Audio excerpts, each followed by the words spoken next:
Well, good afternoon, everyone. Thank you so much for joining us for another episode of A Girl Like Me Live.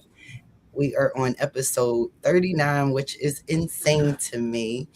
Today, we'll be talking about the societal expectations on women living with HIV. And I'm so excited to get into this conversation with my co-host today, and I will allow her to introduce herself. Hi, everyone. Am I glitchy? Not wait, Okay. yes, you All right, are. cool. Because it looks weird on my side, but as long as it's fine on your side. So, hi, I am Lynette Trawick, and I'm from Philadelphia originally, currently living in Baltimore County. Yes, and I am a woman with lived experience. I've been living with HIV a little over 17 years now. Um, yeah, and I guess we'll get into some more of the deeper stuff, because I'm sure this conversation is going to be a good one. Yes. And we're so happy to have Lynette as our new community advisory board co-chair. Um, Thank you. so we're I'm like, excited. I'm very excited about the new role, to be able to touch people in different ways. okay. So, we just gonna jump right off. We share so many experiences, within HIV and outside of HIV. And sometimes those conversations that we have amongst each other, in our different friend groups, is this common theme of like, why I always gotta be the strong one. Like what even is strong? And I wanna like just start off by asking what does being a strong woman, like what does that mean to you, and how does that perception shape your life experiences?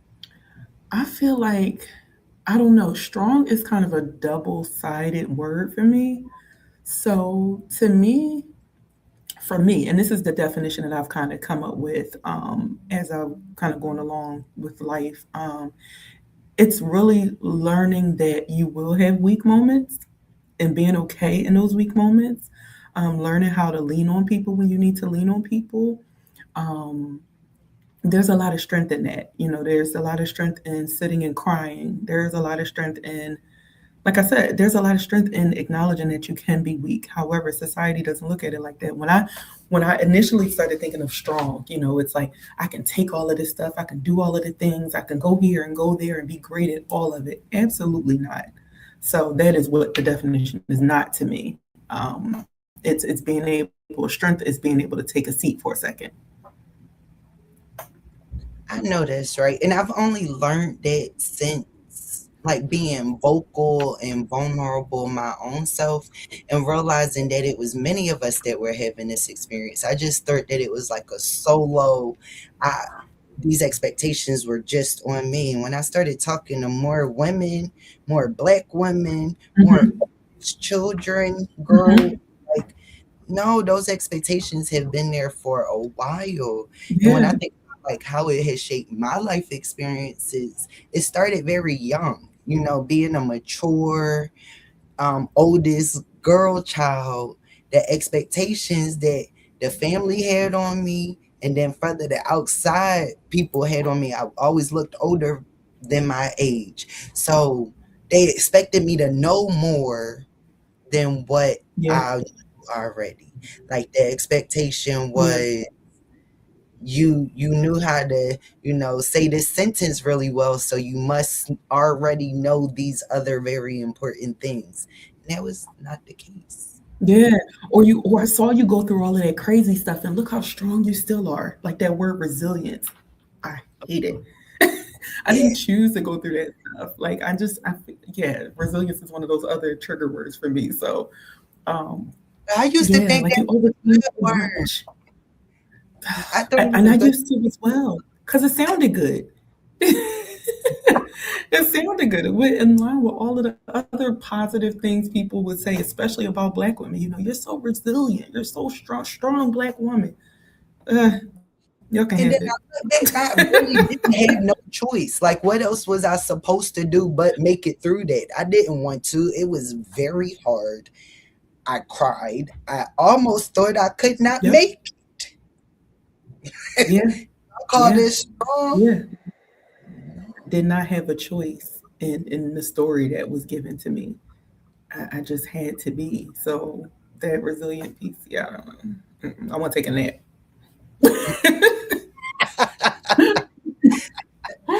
Love these. I saw the comment come up from Bridget where she said, "Good morning. I love the both of you so much. The weight of this conversation is not lost on me, so I'm grateful for your vulnerability." I think that's all it takes sometimes. We love and appreciate you too, Bridget, sending you so much love. Because Yes, life absolutely. ain't no joke. And then on top of that, we add HIV. You know, like now I Oh, gotta be God. strong with all the stuff that probably contributed to me meeting a Mm, HIV diagnosis. And now I gotta manage that on top of re- I like that one. Resilient is starting to yeah, feel like yeah, articulate as a microaggression for black. Yeah, I'm feeling it. Way. you sound you sound yes. so The microaggression. That's yeah. Wow. Yeah, you speak so well for a black woman. You're so strong for a black woman. Yeah. Oh gosh. Yeah. They're definitely triggers. It does all kind of fall into the same category. okay. This is already starting off a lot. Starting off Look, a lot. it's me trying to hold my mouth because I know we only have an hour here. So So, like I'm thinking about then to add that managing that HIV diagnosis. Like, I'm already fighting for my life, like in so many ways before I meet that doctor's office, before I get in here. And if I could at least, because everybody depending on me, right? So if I could keep mhm. myself well, then we could continue to do all of this stuff that we're doing over here. But it sometimes becomes a Yeah, challenge to keep my own self well. I don't feel strong. I feel all over the place. I yeah, feel a yeah. little erratic sometimes. Like that mental health, the darn physical health, the darn Hmm. actually going to the doctor and doing Hmm. what you need to do there. Like it's so much, and I'm just wondering, how do you hold it down? Like what strategies have you learned over the years to be able to, you know, to I guess make it look easy? Because if people see strength, then it must be we must be carrying it, a certain type of way. How you do that? Yeah. I don't know if it's always necessarily been that I'm carrying it well. It's just that I've learned to carry it to like in a way where people don't always see it because I always felt obligated to be the strong one. I've always been the person that people can depend on. So I felt like I couldn't, I wasn't able to not come off strong because then what does that mean for the people that are looking up to me? So recently what it's become is taking those breaks, right? Being able to just kind of sit, like, you know what, I'm overwhelmed. I have a lot of things going on. I've been saying yes to a lot of things. Let me pull back a little bit. And, sometimes we talk about saying no to things. It's okay also to change your mind. Yeah, I said yes to this, but you know what? I'm tired. I'm not in the mood for it. I have a lot of other things going on. I apologize, but I'm going to. Sometimes you ain't got to apologize, but whatever the case is, you can change your mind. So that's what I've been learning and teaching myself lately is unapologetically saying no, unapologetically taking the rest that I know I need. I just realized a couple days ago, like over the long weekend, Sunday and Monday, I didn't change out of pajamas. Well, I did change out of pajamas once, but that was to go and take a shower and put on some more pajamas for 2 days.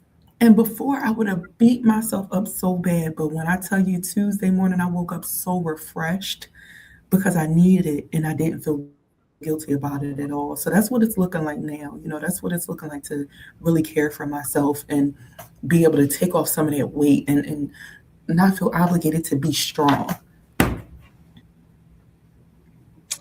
Yep. Mhm. I came across this really impactful like video at the beginning of last year. And I think it was Viola Davis, but she was saying like if you have to disappoint other people at the expense of not disappointing yourself, like pretty much just let's rock with it. So like I really working in a space of putting me first. And I'm like, oh, I could do that. Yeah. Like I am that can the only thing I'm really responsible for now is my children and my husband. Like those are really my only responsibilities. Mm, husband. Nothing. When I was able to like met like that because my strength supports so many other things to keep moving. Yeah. It's usually things that are ran by other grown Yeah. folks. Yeah. You know? Yeah. I, Managing the stuff that I know we manage generally takes a team of people. Like we're literally doing we're doing HR in our homes, we're doing conflict resolution, we're doing payroll, we're doing benefits management. Like we're doing so many different we have so you be many different a roles. ride service, ride share. Chefs, uh, all of it. Like that's a team of people. Can I get all these different paychecks, please? But there's no pay. There is no you.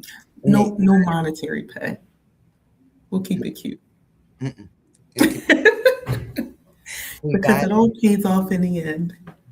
so like even just the conversations I'm telling you has helped me so much to be Mm, able to talk to other women and say, "Oh, I'm not the only one going through. yeah, Okay, what you doing this weekend? You taking yourself for a massage? Maybe yeah, I could go treat myself to something. yep. Oh, you read books. What? Let me see what book you reading. Like that community because navigating life, this diagnosis alone is so isolating. Yeah. People feel like, I got asked a question the other day. They was like, "Who made sure that the baby took their medication when I was Mm, eating?" mm-hmm, Like, ain't nobody even make sure I took my medication. You mm-hmm, know, what? mm-hmm. I'm responsible for all of Yes, things. yes. And then you add on HIV advocate, where you are public and you are trying to be online to motivate people who are living with HIV and you're trying to help prevent people from contracting HIV. You add that into the mix, and then you have to add in the fact that now you have to have a balance because you're advocating and you're showing the positive side of life, right? But then you have the other side where people feel like you're glorifying it. So where's that balance? That's a tough space to be in as well, you know. So there's a lot of heaviness in that space too. And only someone who has been through it is able to relate to it. Because, like, Yeah. especially in that social media space, you could say, ignore it, ignore it. I found myself being more sensitive around the time that I was pregnant and when we're like censoring the children. Because now I got to defend my parenting on top of all of this other stuff. Yeah. Now it's a little more easier for me to go back and forth with the banter, but like the intention is pure. We want to, help people who are living with HIV see that there's a life that can be lived beyond our diagnosis. And then we want to also help other Hmm. people not acquire HIV. But the only part that I feel like I can truly own, and I think that's part of like my self care and realizing that I'm not superwoman, I can only just live authentically who I am and give what I have to give. If anybody, That's if it. that the rest of it is on you, and that sounds like a Yeah. boundary that I put on my like boundaries are so nice. Yes. Loving all of these things. Yes. 2026 is the year of boundaries, okay? People getting all of these no's, and no, I don't, that's not my lane. No, I need you to go find someone else to do that. Yes, 2026 is the year of boundaries. Y'all can take that and y'all can use it. Set your boundaries and stick by them. Because that's all part of that self-care and the mental health, and it's all part of it. We have to set those boundaries. And especially if you're somebody like me who I've always struggled with boundaries. I don't like hurting other people, but it just goes right back to what was the quote that you just said a minute ago? Like if you have to Disappoint hurt other yourself people. at the expense, how did it go? If you have to disappoint Yeah, other people in yeah, order not to disappoint yourself, you want to have to go to disappoint them. yeah. Look, you got to pick one. You got to pick one. Another quote that I heard is when you say no to one thing, you're also saying yes to something else, or in the other way around. So if I'm saying yes to you, what does that no mean? What does that no look like for me? What am I sacrificing? What am I giving up? Yeah, I'm here for it. I'm here for it. Um, so I think we've touched a little bit on it, but like the strategies that we've personally found effective in advocating for your own needs and well-being. I I really enjoy for myself like taking the time to like work out, to get on the elliptical, which these days is a little harder than before the holidays. It's just something about the holidays that throw somebody yeah, off. man. But um being able to Somebody said the other day that the January feels like a bunch of Mondays. Just ready to back to back. Every day is Monday. Like I'm just starting over every day. I don't even know what's happening. look, I can remember like there being a time in life where I'm like, oh my God, there's so much stuff to do. I need to take care of this for that person and this for that person. There's no time for me to exercise. I can't, I have no time. And then like, I stand there and I'm like, I do have the time. I made this time happen. Like, this is really important to me. So I'm going, and it makes me feel better. So the Yeah, more I just keep, and so that's right now something that I'm really fighting for with good, myself, because that good. helps me be like, strong, and like the real definition of strong, I'm trying to be that. And then it helps with my confidence, my esteem, like all of that, my mental health. I know that I've Hmm. talked before about mental health and like, exercising. Those things are important to me. Everything else could wait for a minute. It's not Yeah. serious. And then also, like, you know how they say you got to work smarter and not harder? Finding alternatives, to some of the things that we may have done that took so much time in different ways, finding better ways to go about doing it. So, like, another thing that I've done for myself starting in the beginning of this year, I signed up for one of the meal delivery services. So, like, they deliver all of the ingredients for my meals, breakfast, lunch, and dinner. I know I need more protein. I was struggling with eating lunch. I was struggling with eating, period, because I'm so busy. So, that's been helping me. My son is excited to cook with me because these are pre-cut vegetables and all of that stuff. So it's quicker. So, learning those little methods to be able to help, uh, get back some of your time, reclaiming your time. I loved it. Reclaiming our time. I'm Yep. seeing comments because we're live also on Instagram, and there are so many comments coming in over there. Dance was offered as like a way to take care of Yeah. yourself. Um, Delegate. I like that. Delegate your responsibilities. Yes. Yes, I love that. And then there was setting boundaries. All Yeah. like amazing strategies and advocating for our own well being. I think one of the most impactful things I heard at the beginning of my diagnosis was that like stress also can impact my health. It's fighting the same thing that HIV is also fighting in my body, like my immune health. And if stress can have an impact on my immune health, then how can I want to be as stress less as possible, stress Yeah. free. Yeah. But life don't But, really but set it up that way. and then you get the comments from like certain doctors. I remember I had to go see a cardiologist, and he says, yeah, because I'm seeing, different things that was going on with my heart at the time. And he said, you need to reduce your stress. And it's like, how? Like I need tools to do that because like we said, it's not something that's commonly talked about. How do you reduce, like, okay, I hear you saying exercise and I hear you saying eat better, but what does that look like in my world? How do I add those things into my world? Yes, I know I need to do these things. I know I need to eat better, but how do I fit it into the structure of my life? So, not just, I think that's important too. So, not just saying reduce your stress, but providing the tools and providing realistic strategies with those tools. Yeah. I always bring up this one experience that we had in the doctor. Like the caseworker was trying to relate to us, and she was like, "Well, I write SEPTA too." But she doesn't write SEPTA. For anyone who doesn't know, SEPTA is our public transportation in Philly. And she rides regional rail. And regional rail is the nice SEPTA trains that's coming from like the suburbs They're into the quiet, they smell good, people are reading books. You don't hear the music out loud. They have they have the music playing in their ears. It's a nice experience.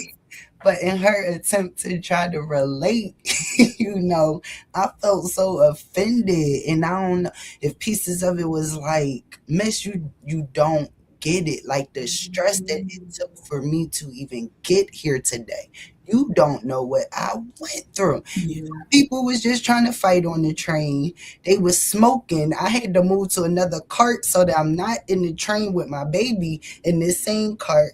Miss, my card got declined at the machine. It was very hard. And I think like having culturally competent like folks to serve me has made such a difference in my character, yeah, because then I don't have to, they know I'm not strong. They know what I had to go through before right, here. right. And that's a beautiful experience. I'm blessed to have that experience as well, as far as the culturally competent staff that I work with as well. It's like, you understand that it's not really a good day for me. Can I take a mental health day? Because that's important too, right? Like, we take days off because something is hurting, but what if I need to take a day off because I just need a day off, right? What if I want to take a day off because I feel good, I feel great, and I don't want to spend this great feeling day in the office? Like, is that a thing? Can I do that? Can I call out not sick? Not well. I feel great. Why are you calling out? I feel great. That's why. um, that's so funny. And I never thought about it like that. It's not ever really framed like that. Like you're No, supposed to use it's supposed those. to be something wrong. Your day off is supposed to be spent in a doctor's office or sleeping or something like that. No, I'm taking off because the weather is beautiful and I feel good and I want to go do something to experience the day. I'm calling out Like well. there was a day where it was like we got a day off throughout the week, and I got to spend that day riding with my baby girl through the city. The sun was shining, the music was playing. I was like, "Whoa, this is amazing! Yeah, Like this is great." I like those things. I'm seeing exactly. comments like pop up everywhere. Exactly. Um, Someone was acknowledging that the really sometimes stress level is very high. I get it. Like the state of where we are in the world right now is stressful, on top of living with HIV, on top of being a black Yes. woman in the United States. Like it is, we was in another Yeah. car the other day, and like these expectations. So I get it from both ends of this like thing. So went to the doctor last week and putting in insurance. The lady couldn't find me underneath of the insurance because they was putting it in his Medicaid. And I was like, "Miss, I don't have Medicaid." Mm, Looked at her. I was like, "I look like I'm on Medicaid," and she got offended because I asked her if I look. But it wasn't. I just needed her to acknowledge what was it about me that yep. she assumed that Yep. that was where my health care was at, and Yeah. not because there is no look. I've been on Medicaid, like I'm not above that, but I need you to acknowledge that out loud in That's public. good. That's good. What that was about. But then Hmm. also on the other end of the spectrum, I've seen where folks in other spaces may not expect that I'm not on Medicaid. Case in point. So like Why would you not tell me about Mhm. important changes that may be helping? I mean, that may be happening to HIV drug coverage and systems and services because Yeah. you think that I'm still within those income constraints. Mhm. So, Mhm. in this, Yeah, and yeah, that's good. Even thinking about that, like with someone who is impacted by that now because of your bias, you're not discussing the important stuff with me, because you came into the space biased. So yeah, that's good. That's good. strong women fighting all of this, strong All of- Oh, and then what about the snowstorm that's coming? Because we got to add that into the. We definitely have to add that into the mix because now I'm gonna be at home, in the house with whoever it is that I may live with. I got to make sure I got enough food to eat. If I'm working a full-time job, now I'm gonna be in the market stressed out because everybody's going to the market at the same time. So it's all of those things as well. And then I know, I've been seeing things on social media and online, and to me, it feels scary again. It's another layer of fear. We've experienced snow, we've experienced crazy snows, and we made it out of it. But now, for some reason, I'm looking at things and it's like, make sure your phones are plugged up. Make sure you have an emergency, whatever, emergency plan, and somewhere with a generator. And it's like, wait a minute now. I just thought it was going to snow. you know. So that's also an added piece of it, making sure I have my medication. All of those things play a part in all of it too. when But be you, strong. Be strong while all this is going on. oh my God, because we got to make it through it. I'm thinking about like that person that does not have a car and like they're having to figure out how to make it to the closest market. Yep. And probably they're not the only person in their neighborhood who doesn't have a car. So everybody's going to the same market. So there's nothing like that.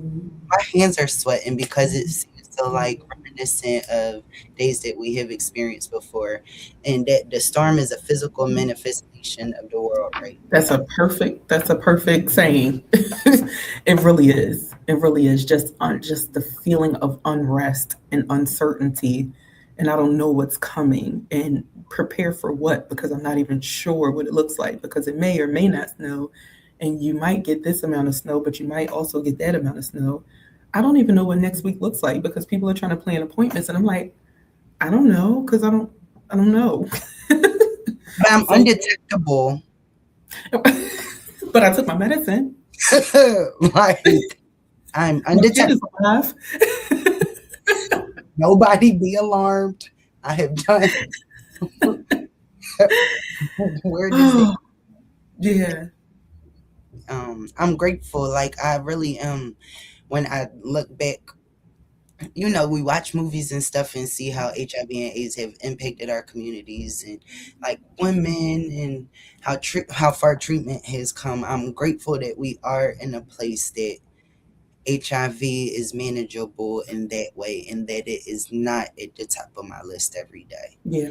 It has not fallen off the list though. Yeah. Like still impacts decisions that I make. It impacts sometimes how I move in the world. It impacts I don't know how I show up in Mm-hmm. spaces and the expectation that I don't know.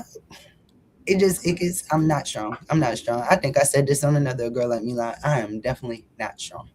And like I said earlier, add in the fact that you're an advocate. Add in the fact that you're a professional working in the field. Add in the fact that we're parents of teens. You know, and trying to make sure that the decisions that we make and the things that we teach them and show them don't lead them down a path that heads toward HIV. We're trying to provide all of these tools for them as well. So it's like, I also feel like our generation, while we're parenting our children, we're also learning to parent ourselves.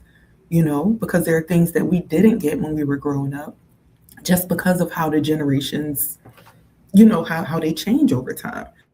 So that's a whole different, and then add in the fact that some of us are parenting our parents. So it's such a weird space to be in right? And we're acknowledging our traumas because we're the generation that's calling stuff out, right? We're the generation that's going to go get tested for different mental health diagnosis. And so now we got to face that. We're now 40 years old, now being diagnosed with, on top of HIV, you got ADHD and autism. And it's like, oh, wait, so that explains what was going on in school, right? But I can't go backwards. So now what do I do with that? Right. And then how does HIV play a part in that? Now we got to start looking at medication a little differently because does this impact that? And so it's a lot to manage, but spaces like this, and I love when we can come together like this. I love when group chats. I love stuff like that. I love when we can come together in conferences and just being in community to have these conversations and understand that you're not by yourself makes a huge difference. And I got Maria going off over on the Instagram chat. She's brought it up a couple of times, like inflammation. So learning from community.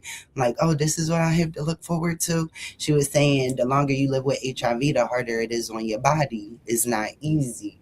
And she Yeah, said it's hard in the inflammation it causes, and add that onto a million other things like, oh, so like I feel like I'm in a space right now where I have been living with it for quite some time. I feel like our our diagnosis is the same age, 17 yeah, years. Um, it's been okay to me so far, and I just thank God every day that this has been my experience because I looking at other people that have been living with it longer, like, oh, it is probably it might not always be like yeah. Or even like when I think of things like, I feel like, because I can relate to that. Like I thank God every day that my experience has been generally manageable. Um, but then I come across things like, wait a minute, what's this little blip in my labs? What's going on with my white blood cell count? What's going on with this thing? Is that HIV?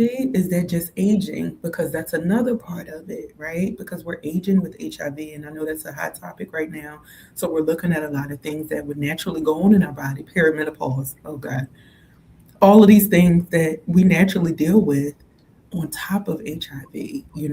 So you have to navigate all of those things. Um, oh, that's a good question. Eb said, "How do I love on my younger self?" How that. would you answer it? Oh, my younger self.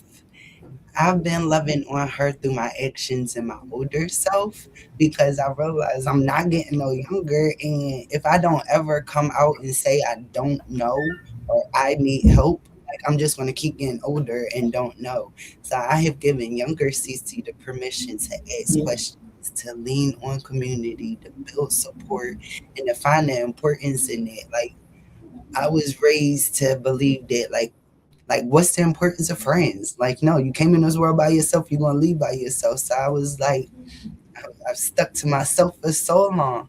Then I, mhm, oh, people, I mean, some suck, but mostly the people that I have decided to love on and allow to me love me back, they really love me, and I'm learning and I'm growing. yeah, So younger CC is beaming. Like younger CC knows now what a closure looks like when you put it. Well, the closure I saw was back here. I know a closure go up here, but like younger CC is learning. Allowing sit- cooking advice I from love it. things that I didn't always have access to. Younger CC is happy.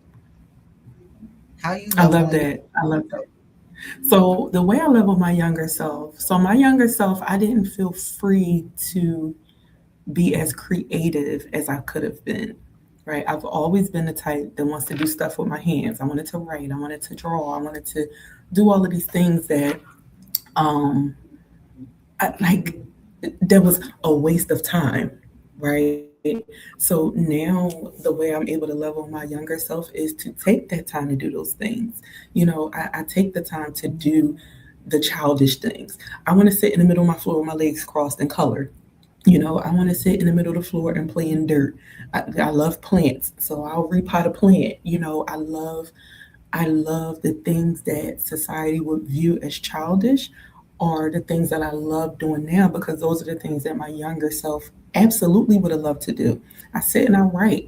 It doesn't have to be any type of direction. I'm just writing something, anything. I turn on music and I'm singing at the top of my lungs. I do all of those things. So that's how I love my younger self, allowing that younger Lynette to be creative. I love that. We have another friend who like watches cartoons, and another one that loves like, Oh you my know, gosh, Fairly Odd Parents, I will turn on in a second. I love that one too. Bridget said none of those are childish. It's therapy. Yeah, Absolutely. And that's why I put it in quotes. But it's just more so the things that, we try to encourage our kids to do. Like I wish like more kids would sit and do those things. We did it back in a lot of kids did it back in the day. But they don't do that now. You pick up your phone and you got the coloring app. It's not the same. that is not this. You gotta experience the less quality crayons versus the more quality ones. You have to Yes. know that the sharpener not gonna work real right on the side of that box. You gotta. Yes. How will you have this experience? Absolutely. I I'm just loving so much of this conversation because I've been getting a comment a lot on my social about like how you so happy, like you make HIV, like what you said, glorifying it. And if you meet me at a moment in time, you will see that I'm laughing and I'm joking because that's my default, that's my baseline. But there are still rough and hard things that Yes. up. There are, and I handle them and I keep moving like everything else. Kim Bougie, she said Pastor Crayola. I love Yeah. Yeah. no, I had rose art Just probably. just Or just like anything else. let's see, another question we could pull from. Uh how can we encourage more open discussions like this about the emotional health among women living with HIV, or really any woman that's vulnerable to a diagnosis, or they may be living with another chronic condition? Because Mhm. I put my foot in diabetes real quick. That's a different type of life. That is, and my head goes off to anybody that has to manage a diagnosis like that one, where each day you are Yeah. dependent on taking medication multiple times a day. Like I so I can't imagine, and then put that with another condition such as HIV. I just wonder, where those how we can encourage conversations like that, because I know HIV overshadows other things that may be going on in my life, like Yeah. those lab works that they still ain't said nothing to me about, but I saw it and I googled it. Yep. HIV is the last thing on my mind. Like I take that pill and I go on about my business. Thank God. So yeah, like you said, how do you do all that other stuff? So one of the ways I did it, like I think people don't realize the power of conversation and the power of transparency and storytelling.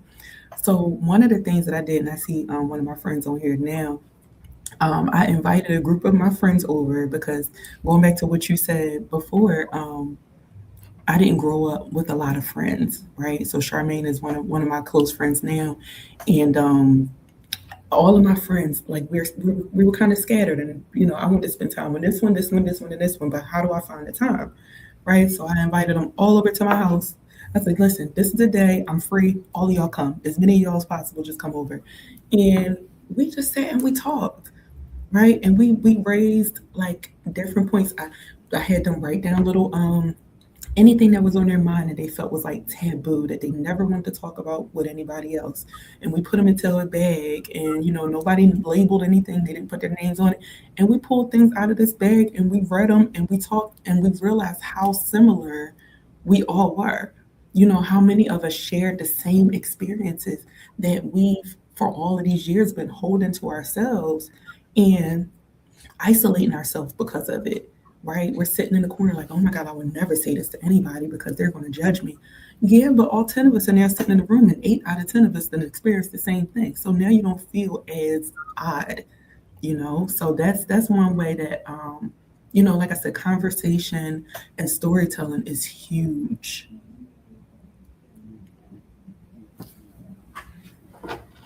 I, you froze for me a little bit. Okay, you done. I I love opening up conversations. Like I'll be the person in the room that's like the room quiet, and I just blurt out something that they think is random. I love it. Really not. It's not. So I really enjoy the part of like social media advocacy, and you're like on a platform and you're just scrolling, and why is this person talking about HIV? Like why is this person why would you talk about that on the internet? Like what we see butts and boobs and other body parts all day. Why am Yep. I not allowed to talk about what I want to on my platform? Yeah. And I think that sparks a lot of conversation, like to see how many women don't know about, prevention tools such as PrEP or Mm-hmm. pre-exposure prophylaxis or PEP, post-exposure prophylaxis, to go through those comments and to see like, wow, there really are gaps. We Mm-hmm. work in the work, we do the work. So we might be up on what's the most current or close to the most current things that are available. Mm-hmm. The community, there are gaps. People saying that they only thought that those tools were for the LGBTQ Yeah. community. Yeah. But what No. about like one thing that surprised me was I brought it up I think it was a workshop that I was facilitating once. I pulled out a an internal condom, one of the F2F condoms, and people didn't. Most of the people in the room did not know what that was, right? So it's those things like you said, because we're in the field, we know and hear and all of that, but it's not common. It's not as common knowledge as we some of us may think it is. And even with that internal condom, just the process of getting it is completely different from, I don't know what you call it, the regular condom. I don't know. The one that we all know about mostly, right? So it's that education too that we have to share, and that empowers us, and that helps us to be what people would view as strong because we're armed with knowledge. So that means we could all be strong then. We could all Yeah. be armed with knowledge. And it we can all be strong. It just won't look the same for everybody, That I like that. right? Cause for real, Your like strong may not be my strong. strength for me really is acknowledging that I'm not strong. Like that's why I could say it so proudly. It's cause like I really had to work on it. I really had to like stop feeding into that. No, I'm not. No, the hell I am not. Y'all could take that back. No, I can't. So for somebody else, it might Yeah. be to acknowledge, their strength or their tenacity, the fact that they have, been able to withhold so long. But I'm cool. I don't need it no more. I'm really looking for a soft girl era type of stuff. Yes. Yes. Please, soft girl era me. ASAP. I'm seeing other comments that came up. So Charmaine said you are the hostess with the mostest, and baby, never I never cry so much. It's a place to just be myself in all forms. I Oh, love it, I sister. love you. And Charmaine, hey girl, I think somebody else told me that we should link. I love that. Like this community is just growing and growing. Yep. Kim said because other people think we crossed the line because we taught in our culture to not speak on this in public. Yeah, the lady asked me on the internet why was I showing my face. Wow. Wow. Supposed like Miss, we're past that point. We're past that point. Ev said that using prep helps has make me feel more sensual and alive because I knew I was making the best decisions for a healthy sex life. I love that. Yeah. I love that. I always think like if prep was available, would I have chosen prep? Hmm. And I don't, I'm going to say I don't know because still back then I didn't really know my vulnerability to this diagnosis. Yeah.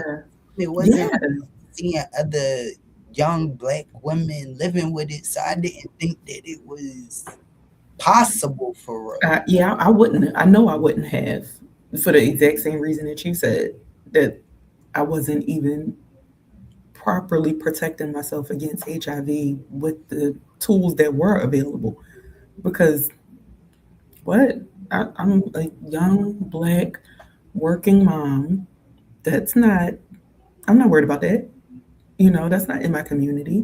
So no, I know I wouldn't have Yeah, chose or I always say little chlamydia or some herpes, a little something you could take a pill or a shot for, and you go on about your business. Yeah, Not that. but definitely now, like I love seeing how many advocates we do have that are living publicly for for the people that never it's their business. Nobody else never gonna learn know Yeah, about this. That's your right to live like that. I yeah. support for the other people who may feel like they are the only one living with it and they don't want to use their voice. I just love that there is representation. I wish that there was way more because a lot of sisters don't really realize their vulnerability are women, period. Like I'm in a long-term relationship, so I don't need to worry about this conversation. I'm like, no, sis. I know other women Mm, have contracted or acquired HIV in a mm-hmm. relationship too. So continuing to have those conversations even when people don't think that they are to be a part of them. Yeah, yeah. That's good. I saw Krista say something earlier. She said she read that women are having get-togethers at night to do things like paying bills, taking care of life management things. Like that I love that idea, and it makes me think about like sometimes me and some of my friends will just get on Zoom and do stuff. I think, matter of fact, Messiah once, one of our other friends, Messiah, and a great advocate as well. She would schedule time like, okay, Saturday at 6 p.m. we're going to declutter together, right? And we will all just literally jump on Zoom or get on FaceTime or whatever, and we're minding our business. We're going around our closet and decluttering and getting rid of stuff, or whatever section we decided to do in that particular moment. And it was so helpful because now we're all together doing. We don't even have to have a conversation. There may be music playing, but we're just doing what we need to do. We can come in and check in with each other. Oh, look at this shirt that I used to wear before. Okay, cool. I'm gonna put that to the side. So it was just, it's just doing some of these tasks, these mundane tasks that we tend to put off to the side. But those little tasks wind up piling up, and that adds to stress. So why not try to come together and do these things all together? So that's also another, technique that you can use too. I love it. I need my group calls. I need my accountability partners. I Mm-hmm. need my folks that understand. Like I have had friends that are not living with HIV, Mm-hmm. working in silence but together on FaceTime is the greatest. Yep. Um, I've had friends who are not, and I love my friends who are not living with HIV. Like HIV status isn't the reason why we're friends or not, but I have definitely I appreciate my friendships that where we do share a positive HIV status because then you understand. You understand when I say, "Oh, I missed my pill today." It Mm-hmm. isn't oh my God, you're not going to be here anymore because some folks still that is their perception. But once you're in really in their life, like I understand, I get it. Okay, when are we going to Yeah. get back on Yeah. track? What is your plan to get things back together? There's just a certain type of care and support. I don't know. I saw something from Charmaine come up too that I might have missed. She was saying that I think of the education that was available for more conversations where hey, we could have made some different choices. For her, she was 16, and they weren't promoting safer, healthier sex to us younger people. Mm-mm. 'Cause Yeah. I No, know, not at all. It was just asking. You better not do it, and if you do, you're gonna get pregnant. yes, That was it. yeah. Yep. It's like, okay, but there are other things than pregnancy. Like, okay, I learned really well how not to get pregnant. Yeah, If I yeah. would have, I would have worked really well for that. Because if he pulls it out, I won't get pregnant, right?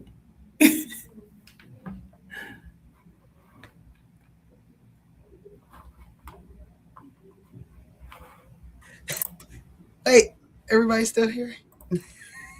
Uh-oh. Hurry. There we go. I Okay. think. Are we good? Well, it Wait, still says live, so I think we're good. thank Yeah, you we're guys. good. We're good. I see it.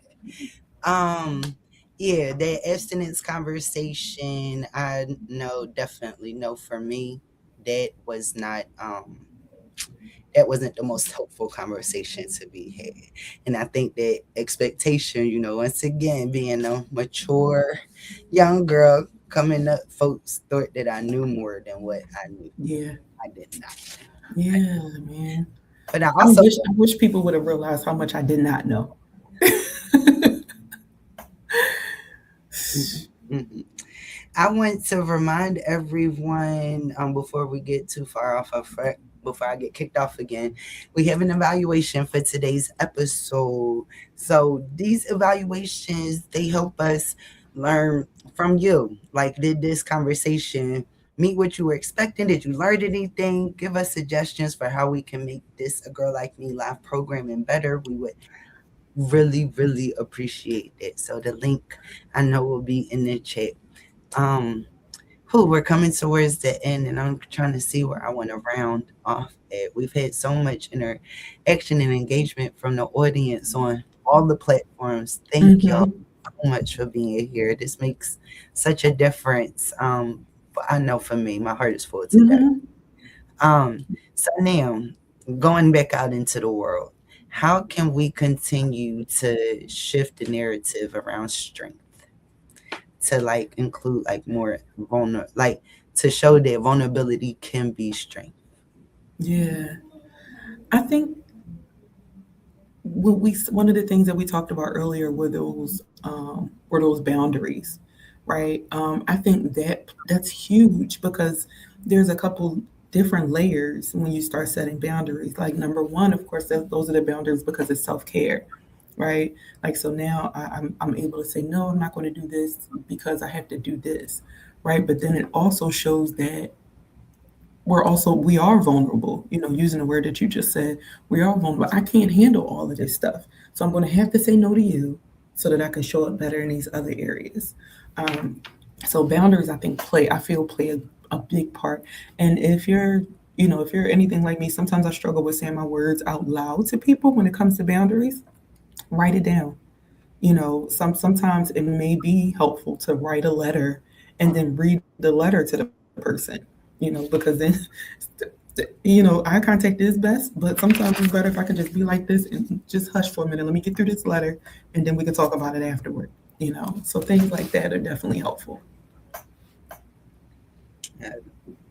Building off of our last like questions and responses, like continuing to have conversations, like not being so afraid to like share. Don't have to get all personal, but like, sis, I understand, I get it, and this is Yeah, how these are strategies I used the last time. Like, because we really are not in anything alone. It might feel like it because we may not have a support system around it, but we are never experiencing anything on our own. On our yeah. um and changing the narrative, I'm going to say that, like, to support changing that narrative on strength. Sometimes going into doctors' offices myself, I feel like I'm always showing up in an advocate space because Mm, I want the next person behind me to to be better, or mm-hmm. to be better than my own. And lately, I've like seen some stuff, and I'm like, okay, I'm just going to make a note of this for another time.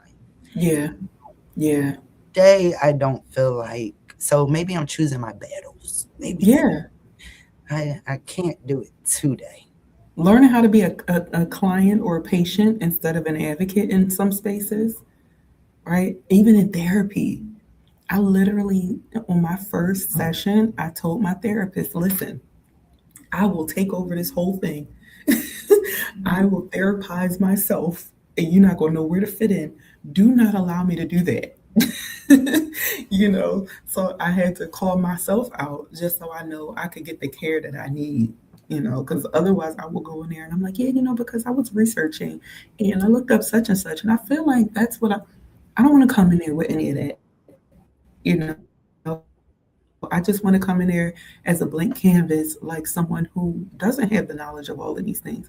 I don't want to talk about my advocacy journey unless it pertains to whatever it is I'm trying to work through, right? I don't want to talk about advocacy in a sense where now you're asking me questions about, oh, well, tell me, like, I don't want to work. I didn't come here to work. So yeah, that's part of boundaries too.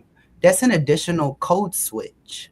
Like I'm always like thinking of the code switching of having to speak like proper and how I talk at home, and then that's another code switch. I Yes. always in this space of advocacy and making things like better, but right now Yeah. I have to cut. I literally have to be intentional. I see Charmaine was saying the same thing. Intentional of no, I don't care. I just at the doctor a couple weeks ago. I heard this whole man name, date of birth, address, and everything. And we had already had an interaction in the parking lot. I'm like, how are y'all keeping everybody? You know what? I mean, That happened in a pharmacy with me once. I came up to the desk and they called out the name of my medication when people were standing right next to me. And it was like, don't you know they got a commercial for this medication? like, like, what in the world are you doing? And so now I have to advocate. So it's just, yeah, it's a lot. It's a lot. that's a moment of being forced to be strong instead of like really wanting to. I just really wanted to run into this pharmacy and get my medication. I, That's all. That's all. Like, you know what? Let me not be an advocate. I'm still going to go ahead and be a client or a patient or whatever you're called in a pharmacy, customer, consumer, I don't know. Give me the email address to corporate. Let me just do it that way.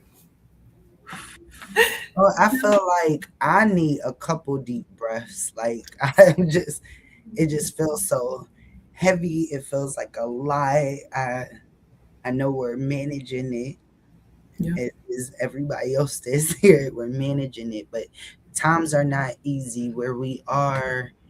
It's just not easy, and it's Yeah. definitely seen. It's acknowledged. Know that you are not alone. I'ma always try to laugh everything away. That's just my nature, but ain't nothing funny for real. And thank you, That's Charmaine. absolutely her nature. No offense, man, but we gonna make it through this. Yeah. I appreciate you both for the empowering, encouraging words to us. We need this. I saw where someone, J.S. Scott, earlier said, because I wanted to make sure you saw this, Lynette. Sorry for getting it coming up. But grateful I came across both of you earlier in Oh, your journey with HIV, have followed and watched from afar over the years. You both have helped me to realize I'm not the only one. So oh, thank you, Tia Scott. this is for. You can Yeah. get on to be able to share resources with other women who are living with or vulnerable with HIV, to HIV, to build community, to know that you know we out here. We are Yeah. certainly out here. Yeah. So um, Thank you. This was awesome. I appreciate you. I appreciate you. I appreciate all of y'all once again. The evaluation link is in the chat, it's in the comments. This will be available to view on YouTube later as well.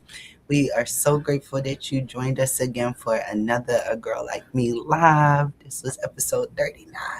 Thank you, Lynette. And I hope that everyone has a great, great day.